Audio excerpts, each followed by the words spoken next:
नमस्कार मुलांनो. हल्ली आपण तोतोच्यांच्याबरोबर तोमोईमध्ये अगदी नियमित जात आहोत नाही का? आता शाळा म्हटली की स्पोर्ट्स डे आला. तसाच तोमोईमध्ये सुद्धा स्पोर्ट्स डे असायचा. पण आता मुलांनो, आत्तापर्यंत तुम्हाला माहिती झालेलं असेल की तोमोई ही एक वेगळीच शाळा असते आणि प्रिन्सिपल तर काही ना काहीतरी वेगळं करत असतात. त्यामुळे आता स्पोर्ट्स डे पण वेगळाच असणार. तर स्पोर्ट्स डेसुद्धा मुलांचा तुमच्या शाळेपेक्षा किंवा इतर शाळांपेक्षा वेगळा असतो. म्हणजे चमचा लिंबूची शर्यत ही नेहमीच्यासारखी असते आणि रस्सी खेच हे मात्र सगळ्या मुलांना आवडत असल्यामुळे हे दोन जी शर्यत असते ती मात्र अगदी सगळ्या शाळांसारखी असते. पण दुसरी एक खूप छान शर्यत असते की त्याच्यामध्ये एक मोठा मासा केलेला असतो. 3 असे मासे, प्रत्येक वेळी 3च मुलांनी त्या शर्यतीमध्ये भाग घ्यायचा. कापडाचा असा एक लांब मासा केलेला असतो आणि त्या माशामधनं चालत चालत, म्हणजे त्याच्या तोंडातनं चालत चालत जायचं आणि शेपटीतनं बाहेर यायचं, असं ती रेस असते. आता काय होतं की आतमध्ये त्या कापडामध्ये असतो काळोख, मुलं असतात लहान, त्यांना काय कळतं आहे सरळ जायचं मागे जायचं. मुलं इकडून तिकडे वाऱ्याने कधी ते हललं तर उलटीत जायची सुलटीत जायची, असं करत करत अडकत अडकत अडकत जेमतेम त्या माशाच्या शेपटीतनं बाहेर यायची. तोतोच्यानंतर निघाली की तिला वाटायचं आपण आलो आणि म्हणून बघायची तर अरे आपण तोंडातनंच बाहेर आलो. मग परत तिला सगळीजणं आतमध्ये घुसवायची. असं करत करत शेवटी मग मुलं यायची बाहेर आणि बाहेर आली की मग जी पहिली किती वेळ ठरवायचा की किती वेळात ही बाहेर आली आणि त्याप्रमाणे मग बक्षिसं दिली जायची.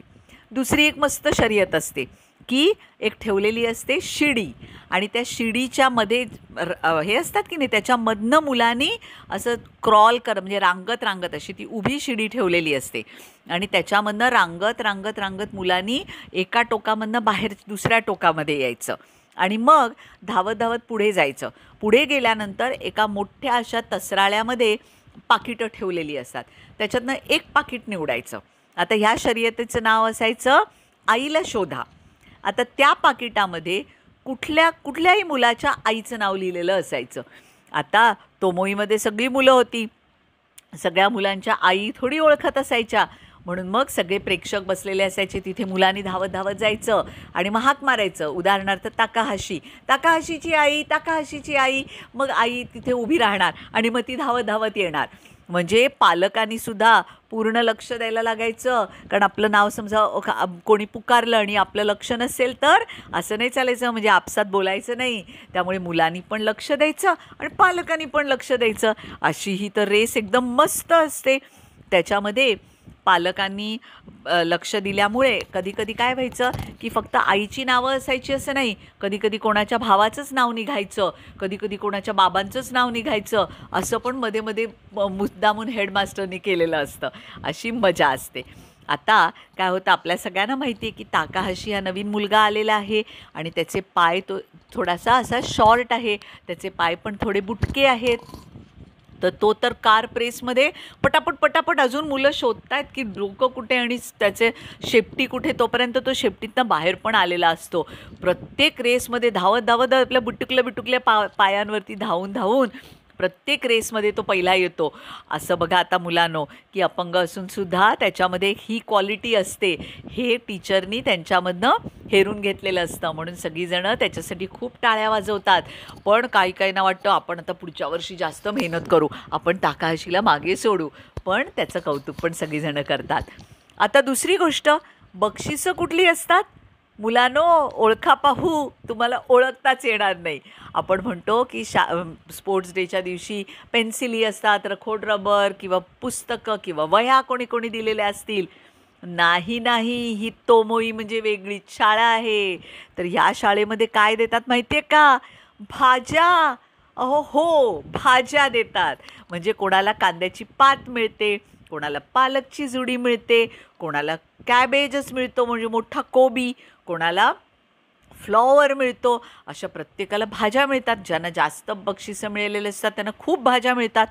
आता मुलं असतात ना, ती हिरमुसली होती का भाज्या घेऊन जायच्या काय, भाज्या म्हणून का बक्षिसं दिली हेडमास्टरनी, असे काही मुलं म्हणतात. तुम्हालासुद्धा असं वाटेल की हे भाज्या कशा दिल्या. पण आपले हेडमास्टर कसे असतात, ते मुलांना समजावून सांगणारे असतात. तर ते म्हणतात, मुलांनो तुम्हाला लाज नाही वाटतं का ह्या भाज्या घेऊन जायला? कारण आज तुम्ही ह्या भाज्या कमवलेल्या आहेत. आजचं जेवण तुम्ही ही मेहनत करून कमवलेलं आहे. हे तुम्हाला गोड लागतील. बघा, आईला जाऊन आज कांद्याच्या पातीची भाजी कर किंवा कॉलीफ्लॉवरची भाजी कर असं जाऊन सांगा आणि ती भाजी खाताना बघा तुम्हाला किती गोड लागेल.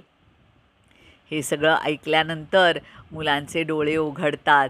मग सगळी मुलं कुजबूज करायला लागतात. हो हो हो, मी माझ्या आईला ना कोबीची कोशिंबीर करायला सांगीन. कोणी दुसरं म्हणतात, कांद्याची पात आहे ना वांग्याच्या भरतामध्ये खूप छान लागते, मी माझ्या आईला असं करायला सांगीन, असं करायला सांगीन. असं करत करत मुलं एकमेकांना सांगत जातात. तर बघा, सांगण्याची पद्धत कशी होती. मुलांना लाज वाटत होती भाज्या घेऊन जायला, पण त्या भाज्या कशा चांगल्या, आपल्या तब्येतीसाठी चांगल्या आणि आज तुम्ही त्या कमवलेल्या आहेत हे सांगणं आपल्यालासुद्धा कधी कोणाला सुचलं नसतं, नाही का हो पालक हो. तर आपण ह्या तोमोईचे जे हेडमास्टर असतात त्यांच्याकडनं आज काय छान शिकलो की छोटीशी गोष्ट असेल तरीसुद्धा ती कशी साजरी करायची. आजपासून पालक हो, तुम्हीसुद्धा अशीच सवय लावा. मुलांना सगळं मोठं मोठं चांगलं चांगलं देण्यापेक्षा साध्या साध्या गोष्टींमधनं मुलांना कसा आनंद लुटता येईल हे आपण शिकवायला पाहिजे. ही गोष्ट तुम्हाला कशी वाटली हे आम्हाला सांगायला विसरू नका. कमेंट बॉक्समध्ये अवश्य लिहा. आपल्या व्हॉट्सॲपच्या ग्रुपबद्दल तुमच्या सगळ्या मित्रमैत्रिणींना माहिती सांगा आणि आपल्या चॅनलबद्दल शेअर करा, सबस्क्राईब करा आणि नोटिफिकेशन बेलवरती पण दाबा, म्हणजे तुम्हाला लगेच तोतोच्यांची आज गोष्ट आलेली आहे हे लगेच कळेल. तर टाटा, बाय बाय.